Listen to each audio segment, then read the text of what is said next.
Hello everyone, this is Aman Singh and we are going to start the neet zoology chapters. So in neet zoology the first chapter will be animal kingdom. So we'll start with the animal kingdom. As you know that we are having five kingdom of classification which was given by R.H. Whitaker. Before that there will be two kingdom classification given by Carlos Linnaeus. Then there will be three kingdom classification given by Ernst Haeckel. Then the five kingdom classification came into existence. In that there will be the kingdom Animalia, will be the fifth kingdom. There will be four more kingdoms, but that you'll study in a botany part. That will be kingdom Monra, Protista, fungi and plantae. That you'll study in a botany part. In zoology part, you'll basically study about the kingdom Animalia. So in this kingdom Animalia, we'll discuss the detail about the different phylums of the kingdom Animalia. That is 11 phylums of the different kingdom of Animalia. So we'll start this kingdom Animalia in a elaborate manner. First thing that we'll have to discuss is about the different phylums. So before discussing all the phylums, we'll have to discuss about the classification, how the animals are classified. So classification, the study of classification is basically what taxonomy. Taxonomy is a branch. Taxus means arrangement and nomos means study. So taxonomy is a branch in which we study about the arrangement of organism on the basis of their similarities and dissimilarities. So here we are going to discuss about the classification, the taxonomy, and the first thing that we'll see in an elaborate manner, that will be the basis of classification. So the basis of classification, we will classify the organism on this basis. Likewise, first basis was level of organization. So in this level of organization, whether the organism is having cellular level of organization, the cells combine to form the tissues, they are having tissue level of organization. When the tissues combine, they will form organ level of organization, which is in the plateal mythus. Then the organ system level, then that's the highest level. Then symmetry, the plane of division from where the organism is dividing, that's the symmetry. And germ layers, coelom is the body cavity. Germ layers are the layers which are responsible for formation of different organs. Segmentation, how the body is divided externally, internally, whether the organism is true segmented or pseudo segmented.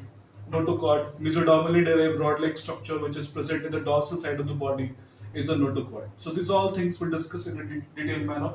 Circulatory system of organism, how the blood will flow in the organism, whether it will be openly moving into the body and the organs, cells, tissues are bathed into the blood, that is open circulation, and whether the blood will going through the blood vessels, that is closed circulation. So these all things we'll discuss in an elaborate manner, how the respiration will be there. Likewise, in the lower organism, there will be a respiratory system will be not developed.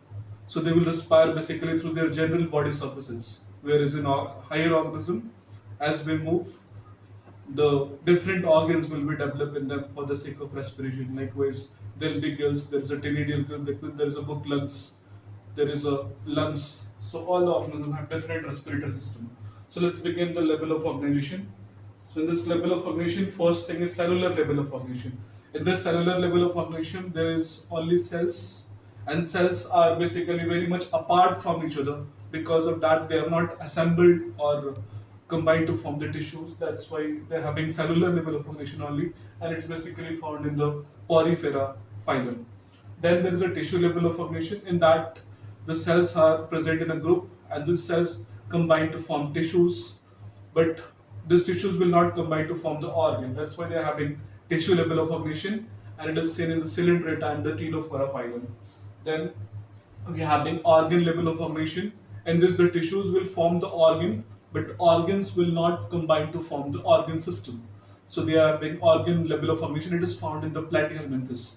Then there is an organ system level of formation. It's the highest level of formation in which organs are combining to form the organ system. Likewise, blood vessels, blood, heart, they will form circulatory system, nerves, neurons, spinal cord, brain, it will form neural system. So they are having organ system of organization. It will start from the nemathelminthes to the chordata.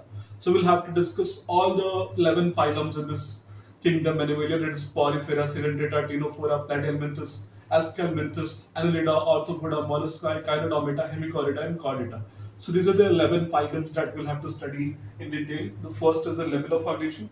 After that, there is a symmetry. So symmetry is basically how the organism is dividing from different plane. If the body is divided into two identical half from any plane, so that symmetry is called as what? Radial symmetry. From any radius, if organism is divided into equal halves, that's called as radial symmetry. Like with stars, a starfish is having radial symmetry, Coelenterata ctenophora is having radial symmetry. Then there's a bilateral symmetry. If an organism is divided into two equal halves from one plane, like with human, birds, mammals, they all are basically classified into bilateral symmetry. From one plane, they're divided into two equal halves, that is left half and right half. So bilateral symmetry will start from the plateal mentis to the chordata. There is some exceptions in the echinodermata, in which the adults are basically having radial symmetry. So that's about the radial symmetry. Then there is a asymmetry. If the organism body is non-uniform, they cannot be divided into two equal half from any plane of division. So that type of symmetry is basically asymmetry. It is basically found in the porifera or sponges. So that's about the symmetry. After symmetry, we'll discuss about the germ layers. So germ layers are basically what? They are the group of cells which are responsible for formation of organs and tissues. They are having a fate. Like as you people are having a fate, you have a future that you're going to be doctor. So in this, the germ layers are having the fate that they are going to be forming the organs, the tissues.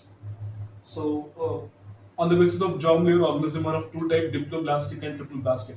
If external ectoderm and internal endoderm is only present, so that organism is called as what? Diploblastic. And this pinkish color which is present in between this ectoderm and endoderm is basically what? Mesoglia.